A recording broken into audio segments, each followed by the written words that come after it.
Bom dia e bem-vindos a mais um vídeo. Hoje a gente vai falar sobre esse mês que está acabando, esse mês de junho, que está chegando ao final. Hoje é dia. Que dia que vai sair mesmo? Dia 20. Dia 20 e pouquinhos. Se tudo der certo, esse vídeo vai sair, né, nesses 20 e pouquinhos de junho. E a gente vai falar sobre então esse mês que é o quê? O mês do orgulho LGBTQIAPN+, que, né, está acabando agora, então a gente vai falar um pouco sobre isso. Eu queria fazer um vídeo que trouxesse esse tema, trouxesse de algum jeito, fosse abordar histórias LGBTQIAPN+, mas eu não... Eu tava com dúvida, assim, no como é que eu ia... O que que eu ia fazer desse tema, o que que eu teria pra falar, porque apesar de ser uma pessoa LGBTQIA, enfim, eu não sabia se eu tinha alguma coisa específica que eu tava querendo falar, tipo, que eu tivesse querendo realmente na hora, que eu fosse conseguir falar por, não sei, 20 minutos. Mas eu achei um tema e hoje então a gente vai falar sobre algumas histórias que eu separei, que eu tava separando algumas histórias que, né, tinham a ver com o tema, que trouxessem personagens gays, bis, trans, etc. E as histórias eu fui vendo que tinha algumas cenas em comum, alguns enredos em comum que me pegavam bastante, e esses enredos envolvem a temática de filhos LGBTQIA+, que tem que se assumir para os pais, ou que não conseguem se assumir para os pais, ou que, enfim, a gente vai falar um pouco sobre isso então hoje, sobre a aceitação ou a não aceitação que esses personagens recebem das suas famílias, e sobre como cada uma dessas histórias que eu vou trazer, cada um desses filmes ou séries, que são apenas filmes e séries, como cada um deles vai trabalhar isso e por que cada uma me tocou tanto quanto tocou. Para começar, eu queria falar do filme All of Us Strangers, Todos Nós Desconhecidos, que aqui no Brasil saiu há uns 2 meses, se eu não me engano. Eu vi ele semana passada, e ele é um filme que vai tratar isso com uma grande parte da trama. E eu acho que foi isso que me motivou a escolher esse tema. Ele é protagonizado pelo personagem do Adam, o Adam, o nome dele é Adam, que ao mesmo tempo em que vai começar a ter uma relação romântica com o vizinho dele, o Harry, ele tem algum tipo de contato que a gente não entende muito bem durante a maior parte do filme, com os pais dele, que morreram quando ele tinha 10, 11 anos. 10, 11, não lembro. Não importa. E a gente fica se questionando que contato é esse. Será que é a imaginação dele? Ele fala que ele está escrevendo sobre os pais dele. Então, será que é só realmente o filme usando aquilo como um recurso para a gente enxergar as reflexões que ele está fazendo? Será que ele está tendo alucinações? Será que é a imaginação? Será que são fantasmas de verdade? A gente vai se perguntando isso, e ao longo do filme a gente vai recebendo algumas dessas respostas. Mas uma das coisas que a gente vê nessa interação dele com os pais é ele se assumindo tanto para a mãe quanto para o pai. E são cenas bem difíceis e bem bonitas. Ele vai primeiro se assumir para a mãe, que tem uma reação muito distante, muito assim, ela pergunta se ele tem esposa, né? Assim, agora que ele tá crescido, ela quer saber da vida dele. Você tem esposa? Ele fala, não, porque eu não gosto de mulheres, eu sou gay. Daí ela, tipo, gay? Em homossexual?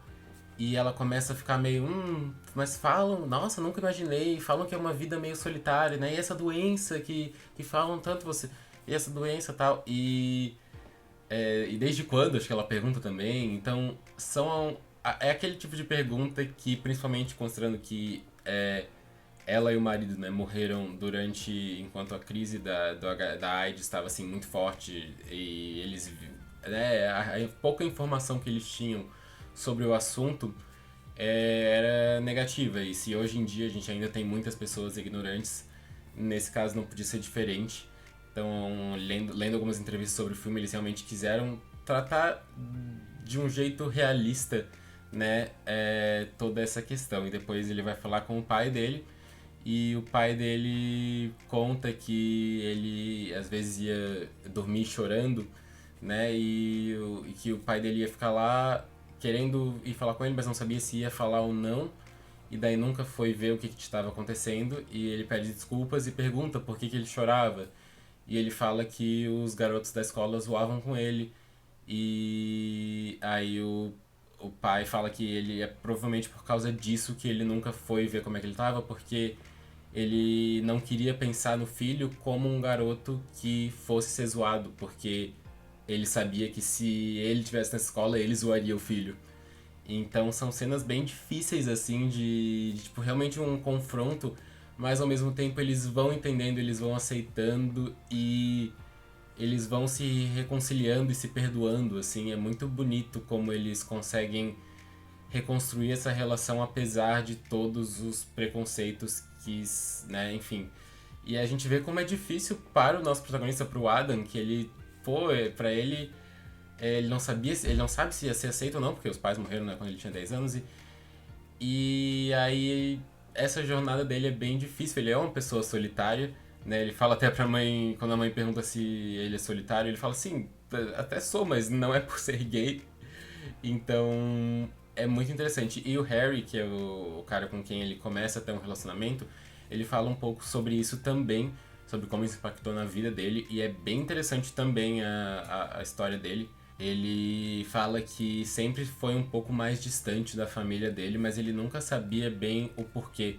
E quando ele se assumiu, isso foi botou um nome naquela diferença que sempre teve ali. Então ele fala que estava à margem do resto da família sempre, e daí por isso que ele visita pouco os parentes, né? Falando nessa de se assumir para os pais, porque é uma coisa muito difícil, esse medo, tudo. Queria falar de um filme que não vai abordar essa questão de maneira tão dramática e tão... não é a parte principal da história, mas tem uma cena, uma frase, na verdade, específica de uma cena específica de um filme completamente bobo, mas que me marcou muito, demais. O filme é Vermelho, Branco, Sangue Azul. Esse filme completamente bobo sobre um romance entre o filho da presidente dos Estados Unidos e o príncipe da Inglaterra. E tem uma... é realmente bem bobo. Tipo, eles tentam fazer ser um negócio mais progressista, só que só no discurso, porque a gente tem o príncipe da Inglaterra falando nossa, esse negócio de monarquia é meio antiquado, né? Tipo... Enfim.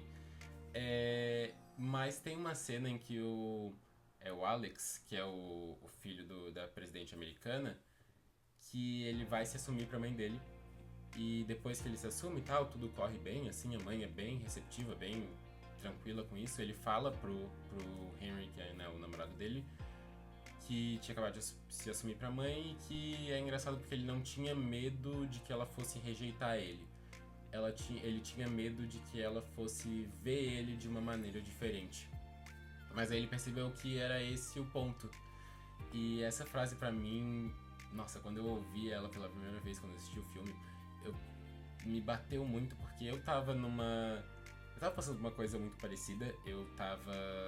Isso foi alguns dias, assim, poucos dias, sei lá, 10 dias antes de eu me assumir para minha mãe. Eu estava com as mesmas dúvidas, as mesmas inseguranças. Eu sabia que em nenhum momento, eu tinha certeza que ela não ia me rejeitar, eu tinha certeza que ela não ia, né, enfim, mas eu tinha esse medo, eu sempre tive esse medo de que as pessoas fossem me ver de um jeito diferente. Isso não só em questão de sexualidade, mas em tudo na vida. E acho que me deu um pouco de coragem pra enfrentar esse momento que, mesmo que eu soubesse que não fosse haver rejeição, é um momento sempre delicado, né? Então, eu gostei muito desse filme, que era pra ser completamente bobo, ele me deu uma reflexão muito boa, muito interessante. Muito obrigado, filme bobo. Mas também tem casos em que as coisas saem bem menos como esperado. E a gente tem esse filme ficção americana, American Fiction, que eu falei no meu vídeo de histórias do verão. E que tem um personagem gay interpretado pelo Sterling K. Brown. Que eu falei que só isso já era motivo para assistir o filme, e realmente. E ele tem uma trama secundária no filme, né? O protagonista é o irmão dele, mas é uma trama que me pegou bastante, assim, que os poucos momentos que teve ali, dava pra ver que era uma trama boa.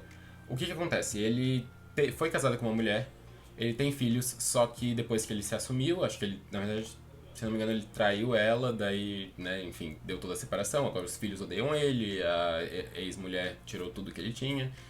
E ele agora tá podendo ser ele mesmo pela primeira vez. Então ele, apesar de ele sofrer muito com o afastamento dos filhos, ele tá se permitindo ser quem ele sempre foi.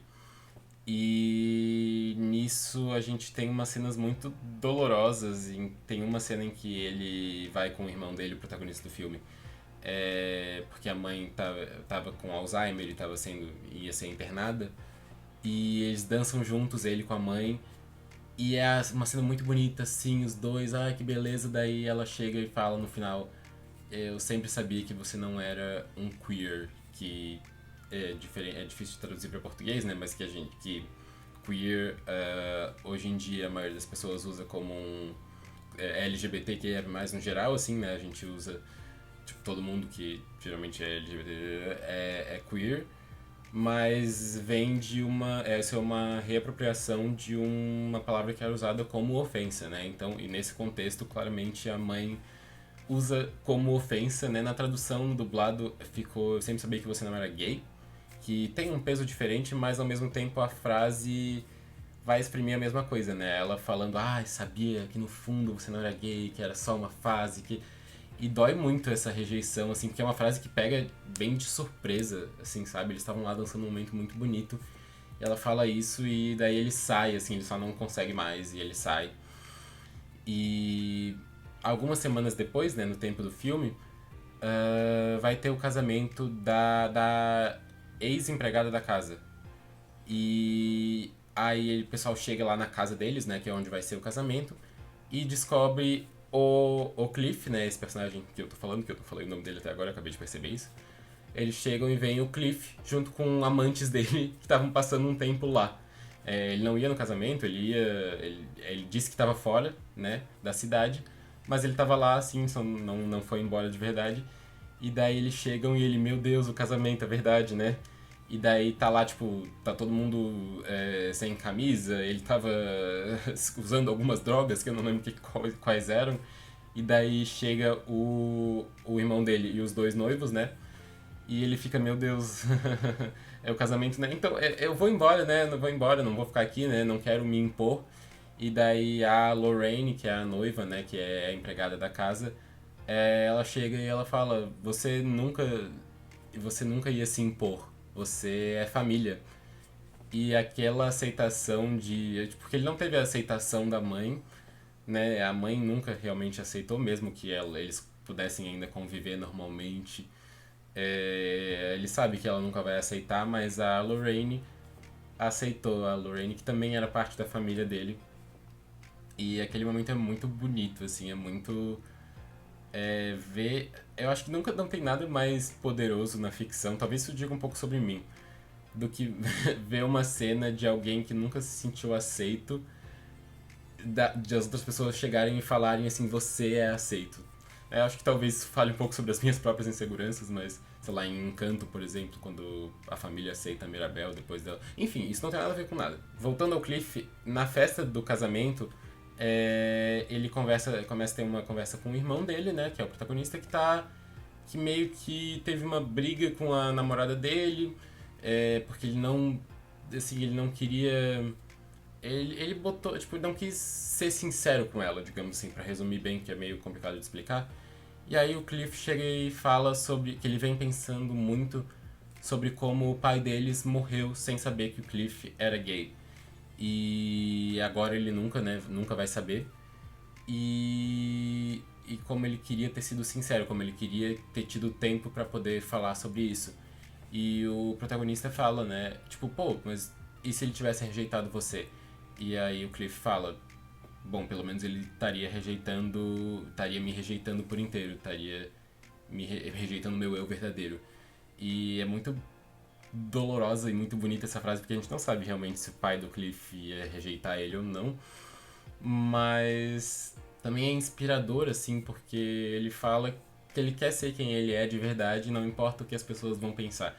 E se alguém que ele se importa for pensar alguma coisa ruim, tipo, pô, vai ser horrível, mas ele não vai estar se escondendo, ele vai estar sendo quem ele realmente é, então é muito, muito bonito. Falando ainda de histórias em que as coisas são meio complicadas, a gente tem Tudo em Todo Lugar ao Mesmo Tempo, que é uma história que vai muito além desse tema, mas essa é uma das diferenças entre a protagonista, a Evelyn, e a filha dela, a Joy. Desde que a filha dela se assume... eu acho que ela é lésbica, eu não sei se chegam a falar isso, mas eu acho que fica implícito que ela é lésbica. Enfim, ela namora uma menina de qualquer maneira.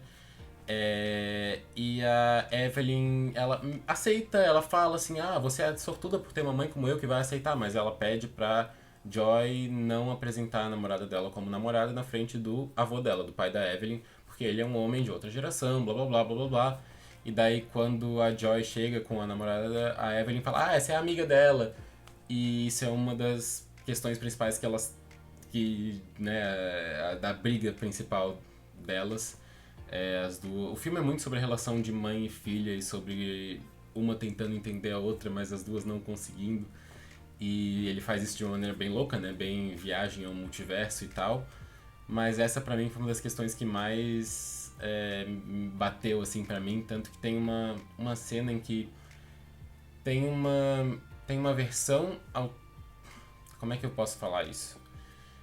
Tem uma versão alternativa da Joy, né, da filha, que não é bem uma pessoa muito boa, assim, sabe? E ela tipo ela é meio uma vilã, né? É isso. E aí a Evelyn fala: então é você, é por sua culpa, você estava fazendo a minha filha pensar que ela era gay. E nossa, isso me bateu muito porque ela tipo, apesar de ela querer esconder isso, querer esconder que a filha era gay do pai dela, ela fala que aceita. E mesmo que a gente veja que ela não aceita 100%, ver ela falando isso com todas as letras, ver ela falando, sabia que tinha um demônio possuindo a minha filha, por isso que ela achava que era gay.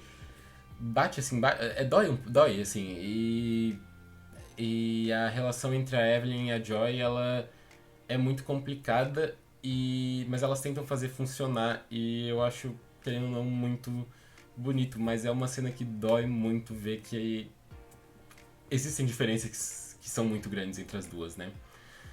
Mas até agora eu só falei de histórias que, apesar dos pesares, apesar de a Evelyn ou da mãe do Cliff, ou dos pais do Adam lá no começo, não aceitarem eles tão facilmente, assim, ter alguns, né, a mãe do Cliff não chega a aceitar nunca, mas eles continuam convivendo, né, assim, são...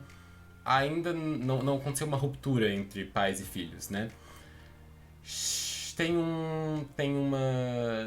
um caso específico de uma cena em que não houve uma ruptura ainda, mas que com certeza vai haver uma ruptura no futuro, porque é impossível viver em harmonia, que é a Darcy de Heartstopper. Em Heartstopper, quando a gente pensa em se assumir para os pais, a gente tem muito aquela cena clássica do Nick se assumindo para a mãe dele, que é uma cena muito bonita de aceitação.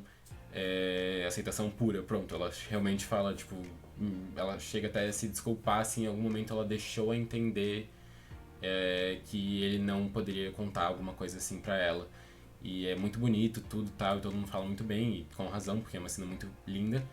Mas na segunda temporada a gente vai conhecer um pouco mais da vida familiar da Darcy, que é lésbica, que tem uma namorada, e a namorada tá, tipo, querendo, eu nunca conheci seus pais, tal, tal, tal.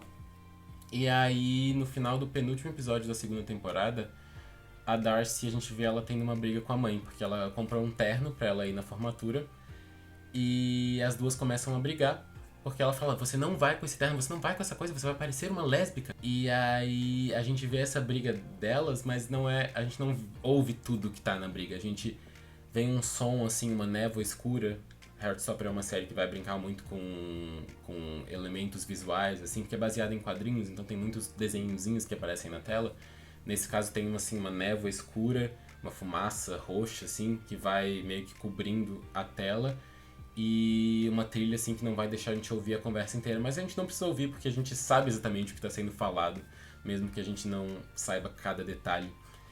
E aí, no episódio seguinte, a gente tem a namorada da Darcy, a Tara. Ela vai procurar a Darcy, porque a Darcy não responde ninguém onde é que será que ela tá. Ela chega na casa da Darcy e pergunta onde é que. Oi, eu sou amiga da sua filha, onde é que ela tá? E a mãe da Darcy fala, tipo, deve estar aí num outros daqueles chiliques dela, fugiu aí. E ela queria usar um terno, ver se pode, sim. Vai ficar parecendo uma lésbica, não sei o que. Mas daqui a pouco ela vai cair na real. E aí a gente tem as duas conversando sobre isso e a Darcy falando, né, explicando que, pô, é por isso que eu nunca te apresentei a minha família e eu sou obrigada a esconder quem eu realmente sou quando eu tô dentro de casa. E é uma cena bem difícil, mas, cara, eu senti que conseguiram tratar com uma delicadeza esse assunto, porque Heartstopper sempre foi essa série mais fofa em que em um, sei lá, um mundo mais encantado, mais fácil, assim, mais leve realmente. E existem cenas, muitas cenas de homofobia e tudo durante a série, mas os pais, na maioria, os pais são todos assim, eles aceitam os filhos bem e tal. E aí a gente tem essa personagem que os pais não aceitam bem ela e eles conseguiram tratar de um jeito que ainda continua sendo leve, assim, até a questão da gente não ouvir o que a mãe falou naquela briga direito. É um jeito de deixar leve e de também não ficar insistindo no trauma e de ficar explorando o trauma, assim, falando, fazendo. Porque não precisa também. Não é a proposta da série, mas é muito interessante falar, porque existem muitas pessoas que infelizmente estão presas em lares como o da Darcy, estão presas em lares onde elas são obrigadas a esconder quem elas são, ou elas correm risco de verdade, assim. E querendo ou não, é muito difícil achar uma solução para isso que não pareça muito mágica, assim, que não alguém chega com um conselho tutelar e vai lá botar a Darcy num lugar mais feliz, assim, que aceite ela quem ela, como do jeito que ela é. Muito que infelizmente é muito difícil, assim. A Darcy ela só vai conseguir sair dali provavelmente quando ela conseguir estabilidade financeira. É realmente muito difícil, é realmente muito duro, mas é tratado de um jeito bem delicado e eu sou muito fã do jeito que eles trataram. E pra finalizar, eu queria falar sobre uma história que não tem personagens LGBT, tipo, explicitamente, né? Mas que tem um grande subtexto queer que inclusive foi muito comentado no Twitter ano passado quando lançou o filme de que eu estou falando, que é Homem-Aranha através do Aranha-Verso, a sequência de Homem-Aranha no Aranha-Verso. Esse filme é incrível, inclusive. Que quando o filme saiu, assim, muitas pessoas começaram a criar teorias ou headcanons, né, que são informações que não são oficiais, mas que as pessoas consideram na cabeça delas que é assim, de que a Gwen, né, uma das protagonistas do filme, era uma menina trans, porque tem uma bandeira trans no quarto dela e tem as cenas do mundo, do universo dela, porque é uma história sobre multiverso, pra quem não sabe, são assim coloridas de um jeito que parece também a bandeira trans e tem algumas outras pistas, digamos assim, e a internet realmente começou a considerar ela e daí veio todo um debate de pessoas falando, vocês. Mas nada diz que ela é uma garota, tipo. As pessoas deixem as pessoas serem felizes, sabe? Deixa as pessoas terem os headcanons delas, enfim. Tem gente ignorante sempre. Mas mesmo assim, a Gwen sendo ou não sendo uma menina trans, tanto a história dela quanto a história do Miles, que é o nosso protagonista, tem um subtexto queer bem aparente, assim, porque os dois têm identidades secretas, né? Os dois são variações do Homem-Aranha, né? O Miles é o Homem-Aranha e a Gwen é a Mulher-Aranha. Mulher-Aranha? Aranha-Fantasma, não lembro. Gwen-Aranha. E os dois, então, são, né, super-heróis que foram mordidos por uma aranha radioativa. E os dois escondem a identidade do mundo inteiro, mas principalmente da família, dos pais. A Gwen esconde a identidade do pai dela, e o pai dela odeia a Mulher-Aranha. O pai dela é um capitão de polícia que vai perseguir a Mulher-Aranha, porque ele acha que a Mulher-Aranha foi responsável pela morte do melhor amigo da Gwen, o Peter, sendo que na verdade ela estava lá porque ela estava tentando. Ela estava. Enfim, é complicado, né, de explicar, mas ela estava ali ela também estava sofrendo pela morte dele. Ela não causou a morte dele, ela não matou ele. E aí ela tem que conviver com isso, com o pai dela liderando uma caçada contra ela, sem saber que é a própria filha. E aí ele descobre, acaba vendo ela sem a máscara e tal. E ele tava lá, tipo, com ela, com uma arma apontada pra ela. E ele vê que é ela, e ele continua e ele fala: Você está presa em nome da lei, ou uma coisa assim. E é um momento muito doloroso, assim, que ela vê que mesmo ele descobrindo que é ela, ele ainda vai prender ela. E nisso tem todos os acontecimentos do filme, e no final ela volta pro universo dela e ela reencontra o pai.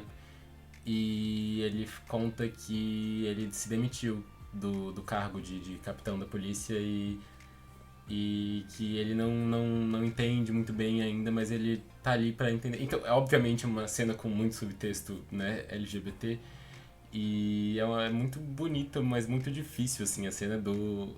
Quando a Gwen percebe que o pai ainda vai querer prender ela, mesmo sabendo que é ela. E dói bastante, principalmente em quem conhece essa dor, em quem já foi rejeitado por alguém só por causa disso, só por causa da sua orientação sexual, ou por causa de outra alguma outra característica que não é uma característica errada, que é só uma parte de quem você é. Ou para quem nunca foi rejeitado, mas morre de medo de ser rejeitado, que infelizmente é um medo que a gente tem que enfrentar na maioria dos casos, mas é um medo que faz sentido estar ali, né? E além da parte da Gwen, a gente também tem o Miles, né, o nosso protagonista, que ele quer contar pra família dele que ele é o Homem-Aranha. Ele quer ser sincero com os pais, mas ele não sabe se eles vão entender. O pai dele também é capitão de polícia e também, tipo, ele não gostava do Homem-Aranha anterior, que era o Peter Parker, e ele tem uma relação ok, assim, com o Homem-Aranha do Miles. Ele, né, passou a ver com olhos mais tranquilos. Mas a relação dele com o Miles, assim, o Miles tem muitos conflitos com os pais nesse filme. E ele chega e ele quer contar porque ele quer que eles saibam o que está acontecendo, porque eles veem que tem alguma coisa incomodando ele, mas ele não tem coragem de contar o que é.